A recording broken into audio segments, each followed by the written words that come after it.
Salut les amis, je suis très content de vous rejoindre ici, question de vous présenter cette rubrique dénommée Espace international. Dans cette rubrique aujourd'hui, je vais vous présenter Genève comme centre de la diplomatie multilatérale pour vous servir Markenlove Glogenzieré. Bien avant de commencer cette vidéo, je vous invite à abonner à ma chaîne et n'hésitez pas à activer la cloche de notification pour ne pas rater aucune vidéo. Genève, centre de la diplomatie multilatérale. Genève est une ville suisse située à la pointe sud du lac Léman. Elle est entourée par les montagnes du Jura et des Alpes à l'extrémité sud-ouest de la Suisse et du lac Léman. Le Rhône et l'Arve sont les deux principaux cours d'eau qui le traversent. Genève s'étend sur 282 km² et compte aujourd'hui environ 613 millions d'habitants et est considérée comme l'une des villes où la qualité de vie est la meilleure. Genève est une ville mondialement connue et elle occupe une situation géographique privilégiée qui la met par avion à 1 heure des grandes villes européennes comme Londres, Barcelone, Rome, Paris, Milan ou encore Amsterdam. Par ailleurs, Genève est l'une des principales villes de congrès du monde.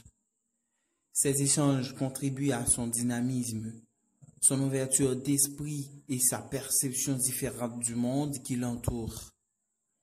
Mais Genève a aussi un énorme pouvoir d'intégration et d'assimilation. Les étrangers représentent environ 40% de la population, soit plus de 160 nationalités. Ils se sentent chez eux grâce à l'attachement aux traditions.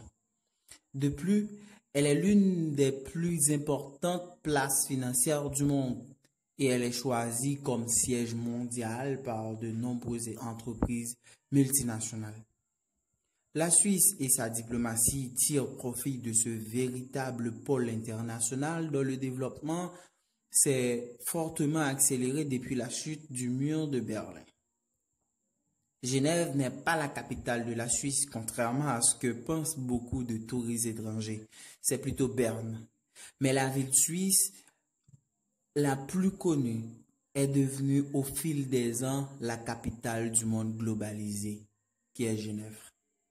Pour le monde entier, la Suisse, c'est Genève. La formule lapidaire de l'ancien diplomate suisse Édouard Brunel résume bien la grande notoriété de la ville qui abrite depuis longtemps le siège européen de l'Organisation des Nations Unies, ONU, et de plusieurs de ses agences spécialisées. Pour s'en convaincre, il suffit de rappeler que le World Wide Web sur Internet est né dans cette ville, plus précisément au Centre européen de recherche nucléaire CERN, au début des années 1990, grâce à l'un de ses chercheurs de l'époque, s'agit Tim Berners-Lee.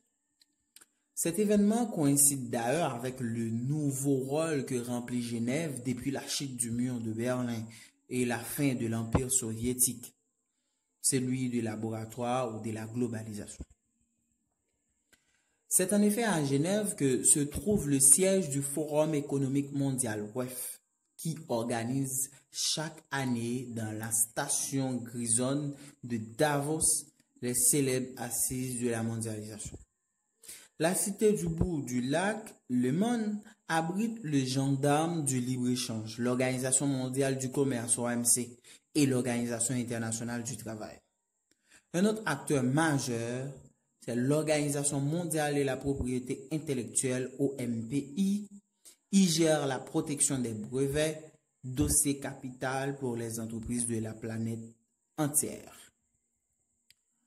Rappelons que la place financière genevoise demeure l'un des hauts lieux du négoce des matières premières à commercer.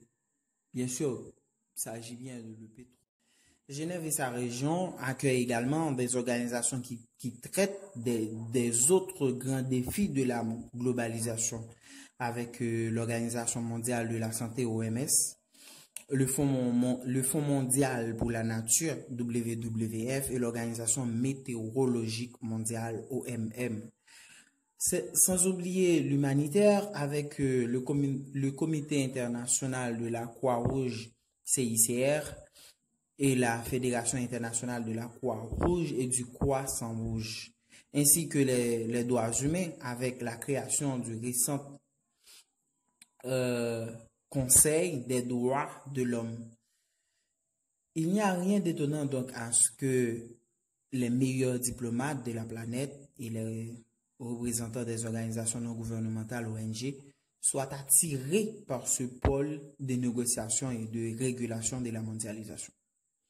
Genève est en outre l'un des laboratoires de la gouvernance mondiale.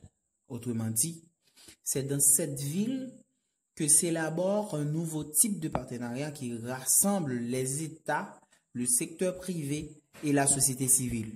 Autour de chaque organisation internationale, vous avez une série d'organisations privées et publiques qui instaurent de nouvelles façons de travailler. C'est ce qu'explique Jean Friedman. Donc, elles le font pour s'attaquer à des problèmes très concrets et ciblés. C'est ainsi que Genève est devenue un pôle mondial de la santé, rappelle le directeur du Centre d'études pratiques de la négociation internationale, Cazin.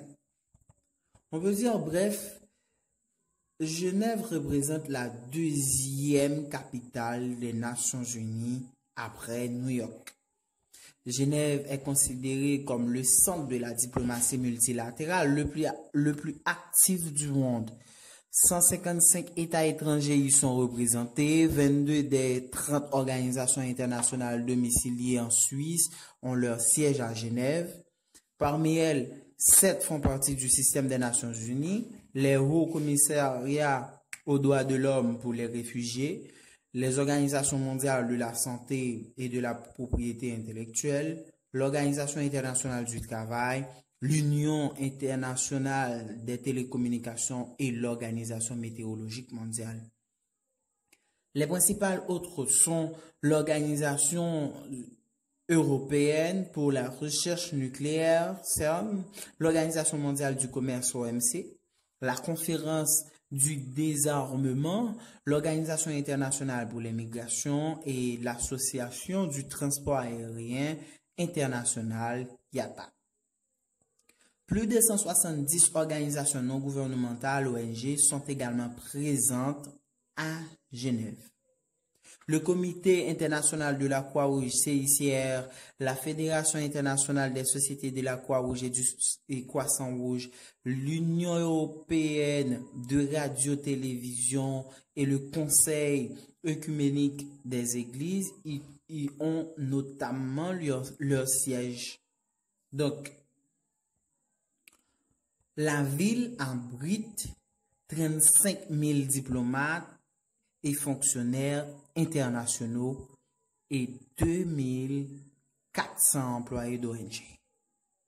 La ville de Genève et ses alentours proposent durant toute l'année de magnifiques activités sportives comme la course de l'escalade, la Coupe de Davis, les sports d'hiver, ainsi que des activités musicales, surtout avec la question de la fête de la musique, des festivals de jazz, Paléo Festival par exemple, et diverses expositions. Maintenant, on est arrivé à la fin de cette vidéo. Pour plus d'informations, vous pouvez consulter Fondation Genève Tourisme, Un seul monde, Genève, capitale du monde globalisé par Frédéric Bernard. Merci de nous avoir accordé un peu de temps. N'oublie pas d'activer la notification pour rester connecté avec nous. Au revoir.